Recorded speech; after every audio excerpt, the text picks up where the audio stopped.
20 సంవత్సరాలుగా అనేక సేవా కార్యక్రమాలు నిర్వహిస్తున్న వంగర సురేష్.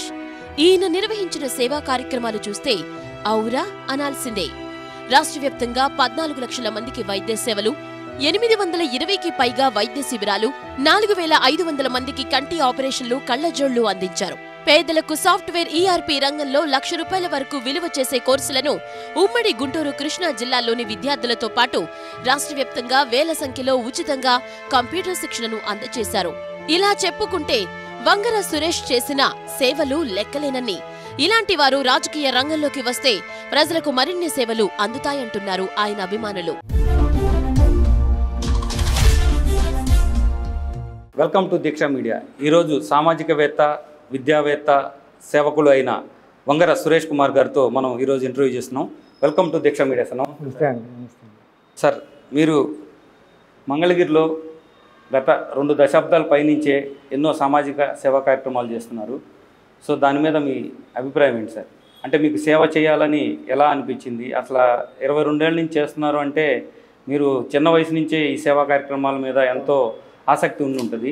సో మీ సేవ చేయాలనే భావన మీకు ఎలా కలిగింది? అంటే ఈ సోషల్ యాక్టివిటీస్ అనేది నా చిన్నప్పటి నుంచి అండి, డిగ్రీ ఫైనల్ ఇయర్లో ఉండగా స్టార్ట్ చేయడం జరిగిందండి.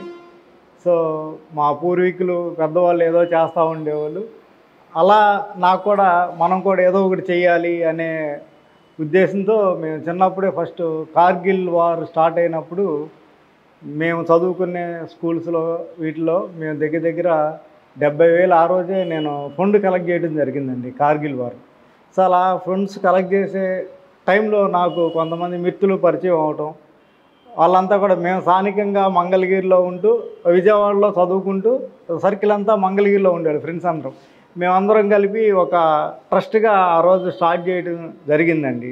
అది ఎలా స్టార్ట్ చేద్దాము, ఏ నేమ్తో స్టార్ట్ చేద్దాం అనుకుంటే మనం అంతా కూడా హ్యూమన్కి సర్వీస్ చేస్తున్నాం కాబట్టి హ్యూమన్ సర్వీస్ ఆర్గనైజేషన్ అంటే బాగుంటుంది అన్న ఉద్దేశంతో మళ్ళీ ఇంగ్లీష్ టర్మినాలజీ దేనికండి తెలుగులో మానవ సేవా సంస్థ అని ఒక నేమ్ అనుకొని వీ స్టార్టెడ్ దట్ ఆర్గనైజేషన్ అండి.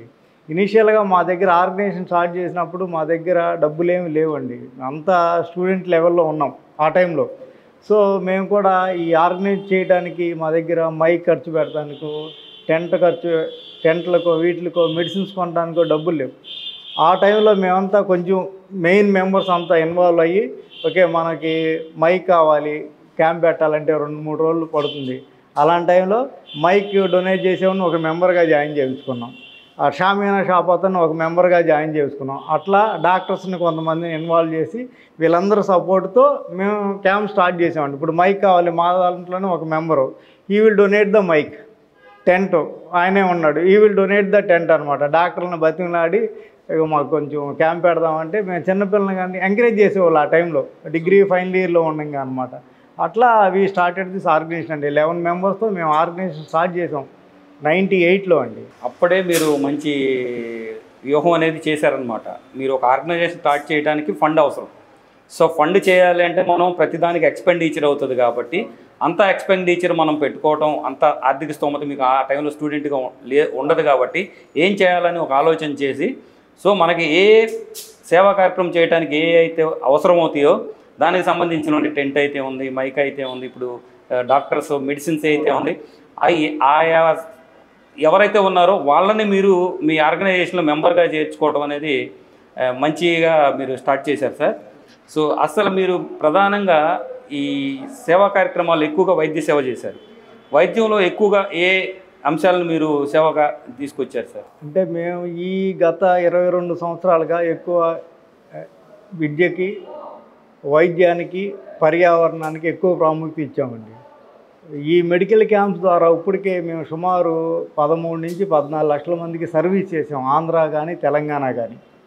సో సర్వీస్ చేస్తూ నాకు ఈ క్యాంప్స్లో వచ్చిన పేదలందరికీ కూడా సుమారు ఒక 5,000 మంది దాకా ఫ్రీగా కంటి ఆపరేషన్ చేయించామండి. అప్పట్లో నా ఏజ్కి అది ఎక్కువే. సో 5,000 మందికి ఫ్రీగా కంటి ఆపరేషన్ చేయించడం, అలాగే ఆపరేషన్ క్యాంప్స్కి వచ్చిన వాళ్ళకి పేదవాళ్ళని ఫైండ్ అవుట్ చేసి ఈ 22 సంవత్సరాల్లో ఒక 6,000 మందికి ఫ్రీగా కళ్ళద్దాలు ఇవ్వటం. అట్లాగే ఎడ్యుకేషన్ పరంగా నేను సాఫ్ట్వేర్లో ఉన్నాయి, అదే సాఫ్ట్వేర్ ఎంప్లాయీగా నేను చేసే జాబ్ మీద సో ఎంతో కొంతమందికి హెల్ప్ చేయాలనే ఉద్దేశంతో నేను గత 4 సంవత్సరాల నుంచి డిగ్రీ చదువుకొని జాబు లేక నిరుద్యోగులుగా ఉండి ఒక సాఫ్ట్వేర్ కోర్స్ చేయాలంటే 40,000 50,000 ఖర్చు అవుతుందండి. హైదరాబాద్ వెళ్ళి మీరు వాళ్ళు అక్కడికి వెళ్ళి ఒక 6 నెలలు ఉండాలి, దానికి ఒక 60,000 1,00,000 ఖర్చు అవుతుంది. అలాంటి ₹1,00,000 ఖర్చు పెట్టలేని వాళ్ళు చాలామంది ఉన్నారండి బయట. వాళ్ళందరికీ నేనేదో ఇప్పుడు నేను ఒక్కొక్క పర్సన్కి ₹1,00,000 అంటే నేను ఖర్చు పెట్టలేను. So I can give 1 lakh worth of knowledge I can share my and. So ఆ ఉద్దేశంతో నేనేం చేశానంటే నాకు సంబంధించిన టెక్నాలజీలో నేను ఏ టెక్నాలజీలో వర్క్ చేస్తున్నా ఆ టెక్నాలజీలో ఫ్రీగా ట్రైనింగ్ ఇద్దామనే ఉద్దేశంతో వాళ్ళకి ఏంటంటే బయటికి వెళ్తే 40,000 అవుతుందండి. దాన్ని నేను మినిమం సర్వర్కి మెటీరియల్ వరకు వాళ్ళు ఖర్చు పెట్టుకోండి, ఫ్రీ ట్రైనింగ్ అనేది నేను ఇస్తాను. అట్లా మన గుంటూరు జిల్లా కానీ బాపట్ల కానీ ఈ జిల్లాల వాళ్ళకి మంగళగిరిలో ట్రైనింగ్ ఇస్తున్నామండి. విజయవాడ ఎన్టీఆర్ పశ్చిమ గోదావరి జిల్లాల వాళ్ళకి విజయవాడలో మా మానవ సేవా సంస్థ ఆఫీస్లో ఎవ్రీ సాటర్డే సండే అండి. సో జనరల్గా ఎలా అంటే సాఫ్ట్వేర్ ఎంప్లాయ్ అంటే సాటర్డే సండే మంచిగా ల్యాక్స్లో శాలరీస్ ఉంటాయి, ఫ్యామిలీతో ఎంజాయ్ చేస్తారు. నేను సాటర్డే సండే వస్తే నిరుద్యోగ విద్యార్థులకు కానీ యువకులకు కానీ ఉద్యోగం లేని వాళ్ళకి కానీ సర్వీస్ చేయాలని తప్పడంతో నేను ఇక్కడికి వచ్చి సాటర్డే సండే క్లాసులు చెప్పడం కానీ అట్లా ఇస్తున్నానండి. ఈ రోజుకి సుమారు 4,000 మందికి పైగా ఫ్రీగా ట్రైనింగ్ ఇవ్వడం జరిగిందండి. Very good sir. ఇప్పుడు మీరు సాఫ్ట్వేర్ రంగంలో ఉన్నానన్నారు, అసలు మీ విద్యాభ్యాసం ఎంతవరకు అయింది? నేను ఎంబీఏ చదువుకున్నానండి. ఎంబీఏ చదువుకున్న ఎడ్యుకేషన్ అంతా చిన్నప్పుడు మేము మంగళగిరి అండి, ఉద్యోగ రీత్యా మా పేరెంట్స్ అంతా విజయవాడలో ఉన్నారు. సో అక్కడ నా ఎడ్యుకేషన్ అంతా స్టార్ట్ అయింది. సో నాకంతా పుట్టి పెరిగిందంతా మంగళగిరి కాబట్టి చిన్నప్పటి నుంచి కూడా నాకు మంగళగిరి మీద మక్కువ అండి. సో అంతా ఫ్రెండ్స్ అందరు ఇక్కడే ఉన్నారు, మనం ఏదో చేయాలి, మా మంగళగిరి పరిసర ప్రాంతాల్లో తిరుగుతున్నాము, ఇక్కడ ఉన్నాము, ఇక్కడ తిరిగాము, ఇక్కడ ప్రజలకు ఏదో చేయాలి అనే ఉద్దేశంతో నా చిన్నప్పటి నుంచి సోషల్ యాక్టివిటీ చేయటం నాకు తెలిగింది. ఇప్పుడు ఎవరన్నా నేను వెళ్తున్నాను, బయటికి వెళ్ళాను, ఎక్కడికి వెళ్ళాను, సార్ నాకేదో కంటి ఆపరేషన్ కంటి చేయించుకోలేకపోతున్నాను, పలానా హాస్పిటల్కి వెళ్ళి నేను చెబుతానని వాళ్ళని పంపించి వాళ్ళకి ఫోన్ చేసి వాళ్ళ దగ్గర డబ్బులు లేకుండా ఆపరేషన్ చేయించేవాడిని.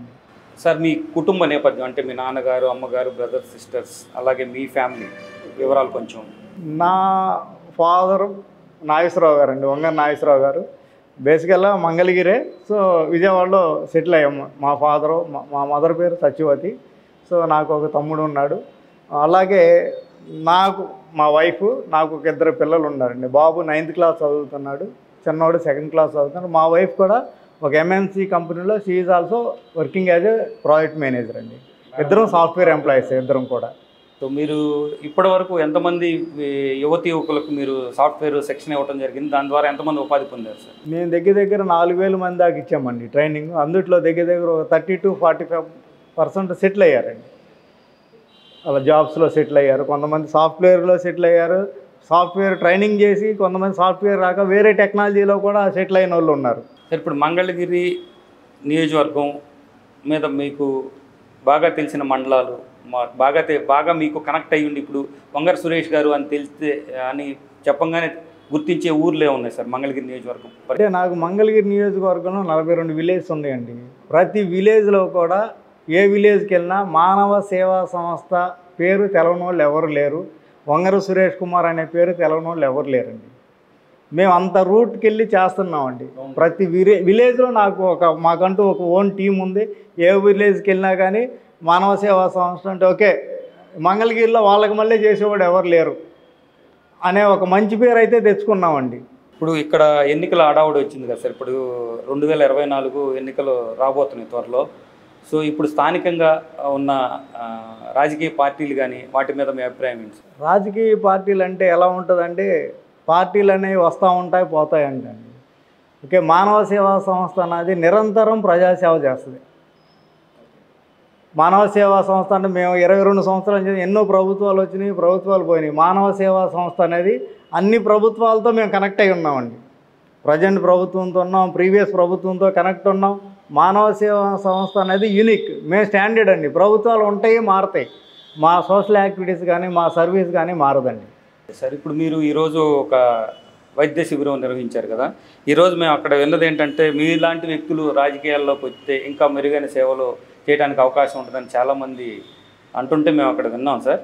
సో మీకు రాజకీయాల్లోకి ఏమన్నా ఆసక్తి ఉందా? రావాలి రాజకీయాలు అంటే అండి సోషల్ సర్వీస్ వేరు, రాజకీయం వేరండి. రాజకీయం చేసే వ్యక్తి సోషల్ సర్వీస్ చేయడు.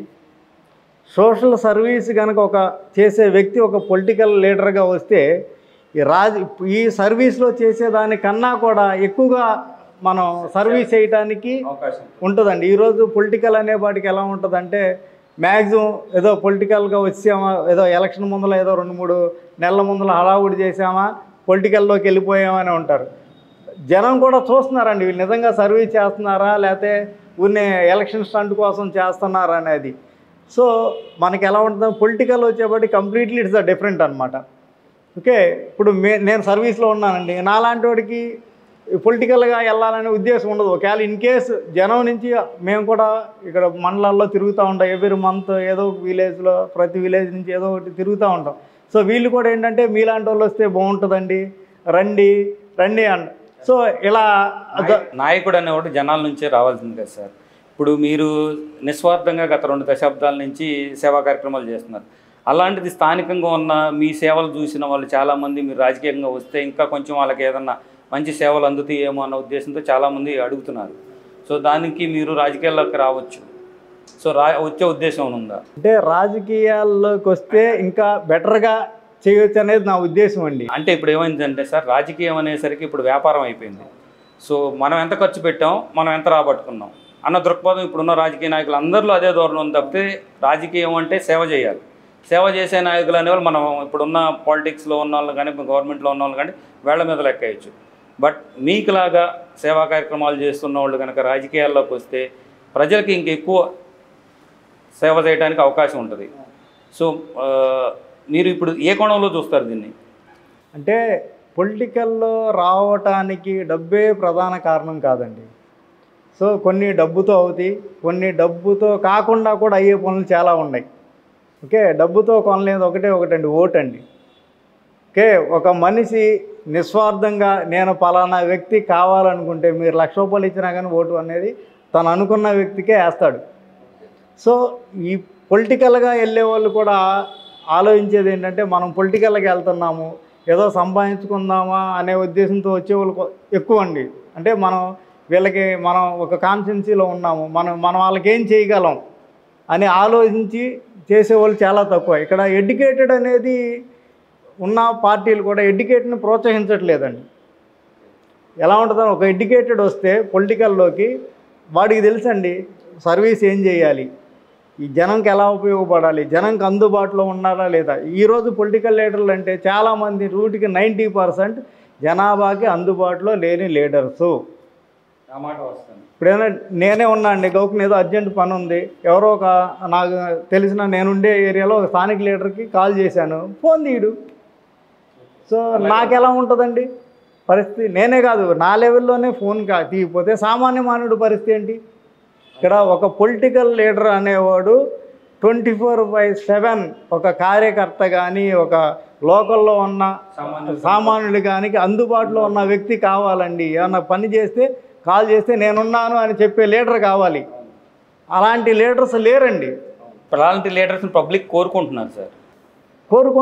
క్రమంలో మిమ్మల్ని కూడా ఇప్పుడు ఇంత చెప్పినట్టు మీలాంటి వాళ్ళు రాజకీయాల్లోకి వస్తే అందుబాటులో ఉంటారన్న ఉద్దేశంతో ఎక్కువగా వినపడిన మాట అదే. నేను 24/7 జనంకి అందుబాటులో ఉంటానండి. ఎక్కడున్నా కానీ ఏ మండలంలో తిరిగినా ఎక్కడ తిరిగినా 24/7 ఏ ఊర్లో మెడికల్ క్యాంప్ పెడదామా, నెక్స్ట్ మంత్ ఎవరికి మనం ట్రైనింగ్ ఇద్దామా, నెక్స్ట్ బ్యాచ్లో ఎంతమందికి ట్రైనింగ్ ఇద్దామా, ఎంతమందికి కంటి ఆపరేషన్ చేయించాలి, ఈసారి క్యాంపులో ఎంతమందికి హార్ట్ ఆపరేషన్ చేయించాలి, అదే వేలో ఆలోచిస్తాను. కానీ ఎంత సంపాదించుకోవాలనేది నేను ఎప్పుడు ఆలోచించలేదండి.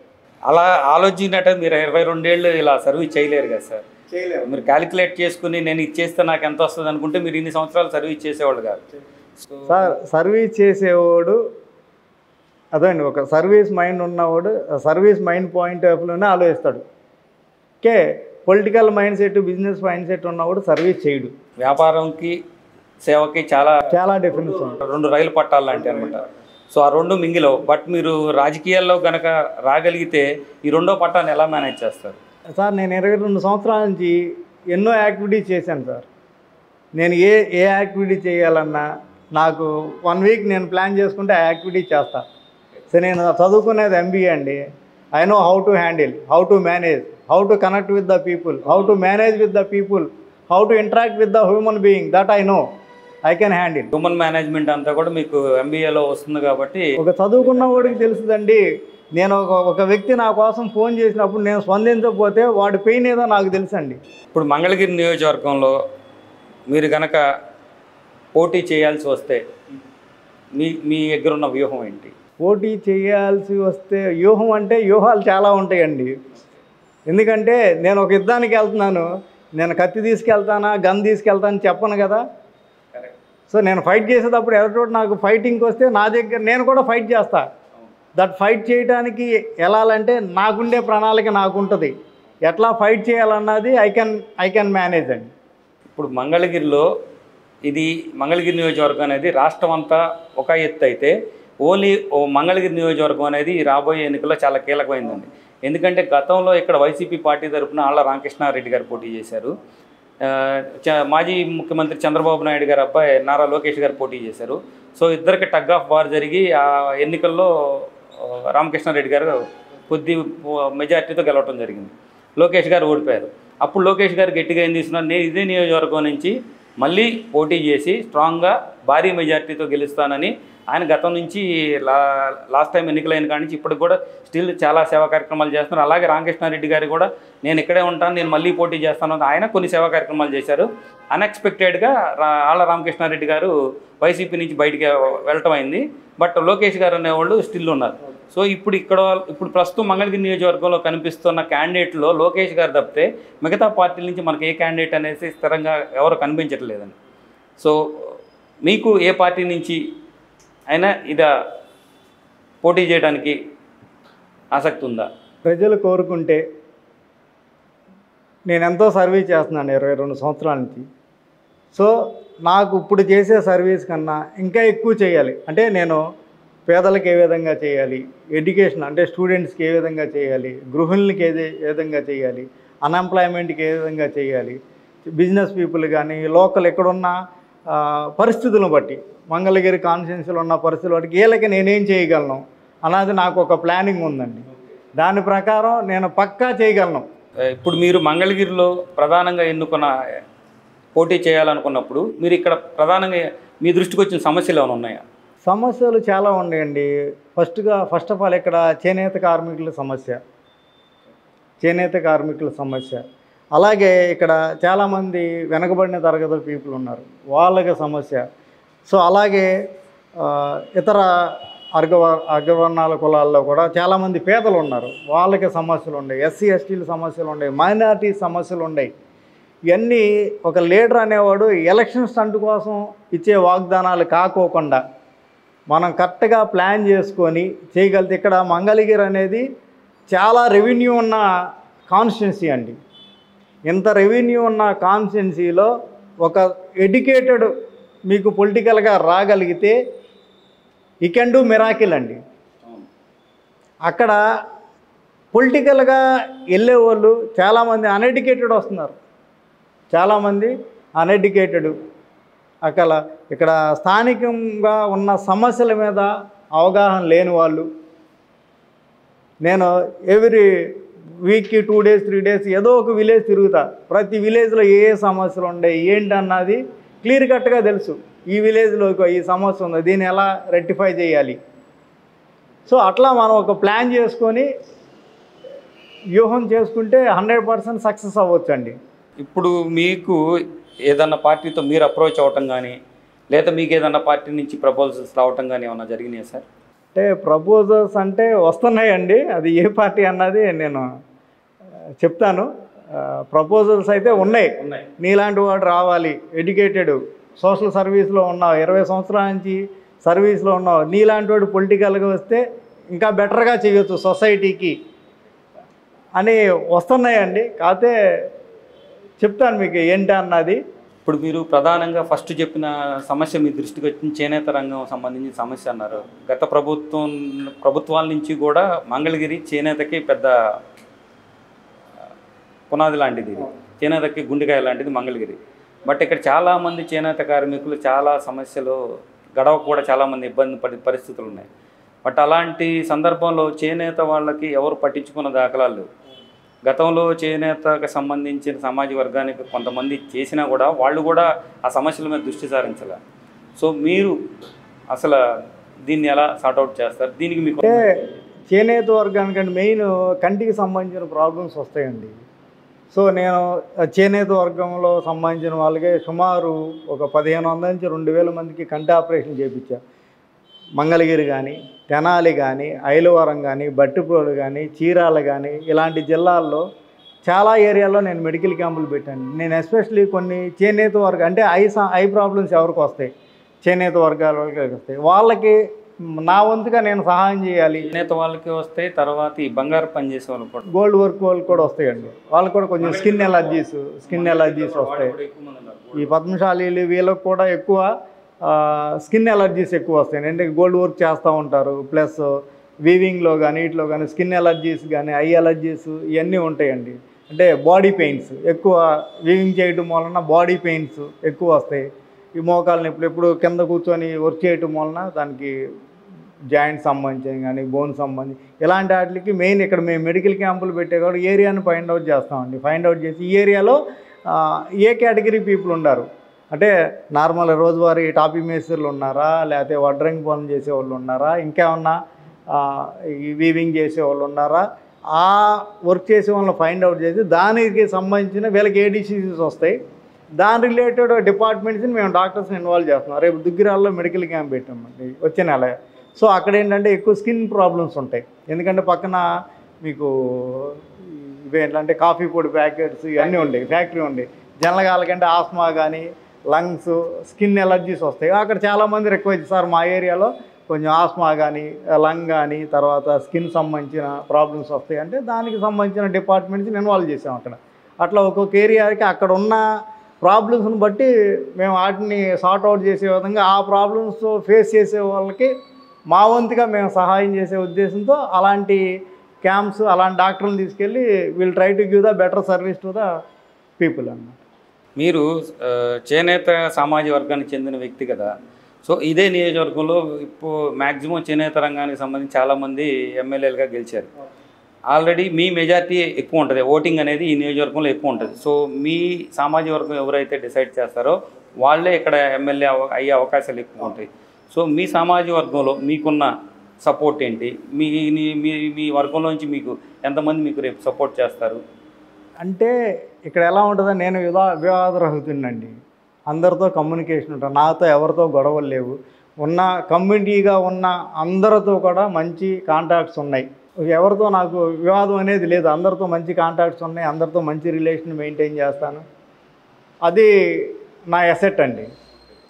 కమ్యూనిటీలో మీకు బలంగా ఉందండి. కమ్యూనిటీ వాళ్ళందరూ కూడా మీకు చేదోడు వాదోడుగా ఉంటారు. సో మీరు కనుక రేపు ఎమ్మెల్యే కనుక ఇస్తే, మీరు సీటు కనుక వచ్చి మీరు నామినేషన్ ఇస్తే మీ సామాజిక వర్గం నుంచి ఉన్న పెద్దలందరూ కూడా మీకు మద్దతు తెలియజేస్తారని మీకు మంచి నమ్మకం ఉందండి. ఇప్పుడు ఇక్కడ ప్రజెంట్ వైసీపీ నుంచి మీ గంజి చిరంజీవి గారు తెలిసి ఉంటుంది కదా, ఆయన్ని ఎమ్మెల్యే క్యాండిడేట్గా అనే అనుకుంటున్నారు. బట్ అది ఎంతవరకు అవుతుంది అనేది ఇంకా కొంచెం అది పార్టీ డిసైడ్ చేస్తుందండి. ఏ పార్టీ ఎవరికి ఇవ్వాలన్నది అది పార్టీ డిసైడ్ చేస్తుంది. పార్టీ డిసైడ్ చేసినప్పుడు ఏ పార్టీకి సపోర్ట్ చేసే వాళ్ళు ఆ పార్టీకి సపోర్ట్ చేస్తారు. సహజంగా అంతే కదా సార్. ఇప్పుడు బలంగా ఇప్పుడు షర్మిలా గారు వచ్చారు మన కాంగ్రెస్ పార్టీలో. సో కాంగ్రెస్ పార్టీలో షర్మిలా గారు వచ్చేప్పుడు గతంలో ఏంటంటే కాంగ్రెస్ పార్టీ మంచి స్వింగ్లో ఉన్నప్పుడు ఇక్కడ కాంగ్రెస్ పార్టీ తరపు నుంచి మురుగుడు హనుమంతరావు గారు కానీ కాండ్రు కమలా గారు కానీ వీళ్ళు గెలుచున్నారు మీ సామాజిక వర్గం నుంచి. సో రేపు వైసీపీ నుంచి ఇంకెవరైనా క్యాండిడేట్ మనకు డిసైడ్ అవ్వలేదు. సో టీడీపీ నుంచి ప్రస్తుతానికి మనకు లోకేష్ గారే బలంగా ఉన్నారు. సో రేపు కాంగ్రెస్ పార్టీ నుంచి షర్మిలా గారి నాయకత్వంలో రేపు ఏదైనా సీనియర్ కాంగ్రెస్ నాయకులను ఎవరినన్నా కాంగ్రెస్ పార్టీ నుంచి ఇక్కడ నియోజకవర్గంలో నిలబెడితే మీ కమ్యూనిటీ వర్గం నుంచి దాన్ని మీరు ఎలా? కాంగ్రెస్ పార్టీ ఇంకా ప్రజల్లోకి వెళ్ళి సర్వీస్ చేయాలంటే ఇంకో 10 నుంచి 15 సంవత్సరాలు పట్టిద్దండి ఆంధ్రాలో. అప్పుడు దాకా కాంగ్రెస్ పార్టీ గురించి ఆలోచించాల్సినంత అవసరం అయితే లేదు. మంగళగిరి నియోజకవర్గంలో మన మంగళగిరి కాదు, ఏపీలోనే మనం ఆలోచించాల్సిన అవసరం లేదు. ఇప్పుడు గతంలో మంగళగిరి మున్సిపాలిటీ ఉండేదండి. తర్వాత ఈ నియోజకవర్గంలో తాడేపల్లి మున్సిపాలిటీ ఏర్పడింది. తర్వాత ఏమైందంటే ఈ రాజధాని వచ్చిన తర్వాత తాడేపల్లి మంగళగిరి కలిపి మంగళగిరి తాడేపల్లి మున్సిపాలిటీ కార్పొరేషన్ అని చెప్పి చేశారు. పెద్ద కార్పొరేషన్ తయారు చేశారు. బట్ ఇప్పటి వరకు ఆ కార్పొరేషన్ అనేది ఎన్నికలు జరగలేదు. బట్ పరిపాలన అనేది కార్పొరేషన్ నుంచి ఇస్తున్నారో అటు పంచాయతీ నుంచి ఇస్తున్నారో పబ్లిక్ కూడా అర్థం కాని పరిస్థితిలో ఉంది. రేపు ఈ సాధారణ ఎన్నికలు అయిన తర్వాతే కార్పొరేషన్ ఎన్నికలు అనేవి పెట్టడం జరుగుతుంది. సో ఇది మేజర్ కార్పొరేషన్ కాబట్టి, సో మేజర్ స్పేస్ ఎక్కువ ఉంది కాబట్టి, సో ఈ గ్రామాల్లో ఎక్కువ మీకు సమస్యలు ఎక్కువగా మీకు మున్సిపాలిటీ అయిన తర్వాత మీకు సమస్యలు ఎక్కువ వస్తాయి. పన్నుల విషయంలో కానీ, సర్వీస్ విషయంలో కానీ, శానిటేషన్ విషయంలో కానీ, హెల్త్ విషయంలో కానీ ఇవన్నీ ఉంటాయి అన్నమాట. సో వీటన్నిటికీ మీరు ఎన్నాళ్ళు సర్వీస్ చేశారు కాబట్టి మీకు చూసి వీటిని ఎలా పరిష్కరించాలి అని మీరు ఏమన్నా అంటే పరిష్కరించడం అంటే ఎలా అంటే గవర్నమెంట్ డిసైడ్ అయిందండి ఇది మున్సిపాలిటీయా లేకపోతే కార్పొరేషన్ అనేది. మున్సిపాలిటీ అయితే మున్సిపాలిటీ పరిధిలో మనం ఏ ట్యాక్స్ అప్లికబుల్ ఆ ట్యాక్స్ పే చేస్తాం. కార్పొరేషన్ అయితే కార్పొరేషన్ సంబంధించిన ట్యాక్స్ పే చేస్తుంది. మీరైనా నేనైనా ఎవరైనా మనం లోకల్లో ఉంటున్నాం కాబట్టి దానికి అనుగుణంగానే మనం ట్యాక్స్ పే చేయాల్సి ఉంటుందండి. That will decide by the government. మీరు కూర్చొని నేను మున్సిపాలిటీ కదా, నేను కార్పొరేషన్ అయింది కదా, నేను మున్సిపాలిటీ ట్యాక్స్ పే చేస్తా అంటే కుదరదు కదండి. మనం ఇక్కడ ఉంటున్నాము. ఓకే సార్, నేను అనేది ఏంటంటే ఆ రేంజ్లో సర్వీస్ కూడా పబ్లిక్కి గవర్నమెంట్ అనేది ఇవ్వాలి. ఇప్పటి వరకు గవర్నమెంట్ అనేది అలా ఏమి సర్వీస్ ఎక్కువ, వాటర్ ప్రాబ్లమ్స్ ఎక్కువ ఉన్నాయి, ఇక్కడ శానిటేషన్ ప్రాబ్లమ్స్ ఎక్కువ ఉన్నాయి. మొన్నటి వరకు ఇక్కడ ఇదే కార్పొరేషన్లో ఏంటంటే శానిటరీ వర్కర్లది జీతాలు ఇవ్వలేదని చెప్పేసి చాలా ధర్నా కూడా చేశారు. మీకు ఐడియా ఉందే ఉంటుంది.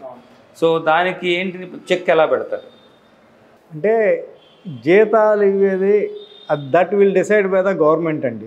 ఇప్పుడు నేను వాళ్ళకి జీతాలు ఇచ్చే డ్యూటీ నాది కాదు. సో జీతాలు ఇవ్వట్లేదంటే దానికి ఉండే రీజన్స్ దానికి ఉంటాయి. That employees and government will fight. Okay, నేను జీతాలు ఎందుకు ఇవ్వట్లేదని నేను వాళ్ళని ఫైట్ చేయాల్సినంత అవసరం లేదు. ఎందుకంటే సో ఇప్పుడు మేము కూడా జాబులు చేస్తున్నాం. ఒకరోజు 30వ తారీఖే పడతాయి, ఒకరోజు 2వ తారీఖు పడతాయి, ఒకసారి 5వ తారీఖు పడతాయి. ఒక ఆర్గనైజేషన్లో పనిచేసినప్పుడు ఒక 2 రోజులు అటు ఇట్లో శాలరీస్ పడతాయండి. మున్సిపల్ ఓవరాల్గా మీరు చెప్పే పాయింట్ ఏంటంటే కార్పొరేషన్ పరిధి పెరిగినా కూడా పబ్లిక్ దానివల్ల సౌకర్యాలు పెరుగుతాయి కానీ తగ్గేదైతే ఏమీ లేదు అంటారు. ఇప్పుడు మనం ఒకటండి విజయవాడ ఉన్నాం, పెద్ద సిటీలో ఉన్నాం. ఓకే, మంగళగిరి కూడా పెద్ద సిటీ అవ్వాలని కోరుకుంటాం, విలేజ్ అవ్వాలని కోరుకోం. సో ఇప్పుడు మన మంగళగిరి అదే ఇప్పుడు ఎలా ఉంటుందంటే ఇప్పుడు మంగళగిరికి ఒక క్రేజ్ ఉందండి. అంత క్రేజ్ ఉన్నది మనం ఇంకా పెద్ద సిటీ అవ్వాలని కోరుకుంటాం, మంచి ఎంప్లాయ్మెంట్ రావాలని కోరుకుంటాం, అందరికీ అభివృద్ధి చెందాలని కోరుకుంటాం. అంతేగాని విలేజ్ అవ్వాలని అనుకోం కదా. మన సిటీలోంచి విలేజ్కి వెళ్ళలేం. సో మన మంగళగిరి ఇప్పుడు స్టేట్ వైజ్ మంగళగిరి నుంచి ఆలోచిస్తుంది. సో అట్లాగే మంగళగిరి మీద ఉంది. ఎన్నికలు మొత్తం కూడా మంగళగిరి నియోజకవర్గం మీదే ఉన్నాయి. అలాంటి మంగళగిరి నియోజకవర్గంలో మంగళగిరిని కరెక్ట్గా డెవలప్ చేసే ఎమ్మెల్యే కావాలి ఇక్కడ. అదే ఆ పాయింట్ గురించి మీకు చెప్పింది. ఎవరు చేస్తారంటే ఒక ఎడ్యుకేటెడ్ బయటకు వస్తే నో హౌ టు డెవలప్ అనేది.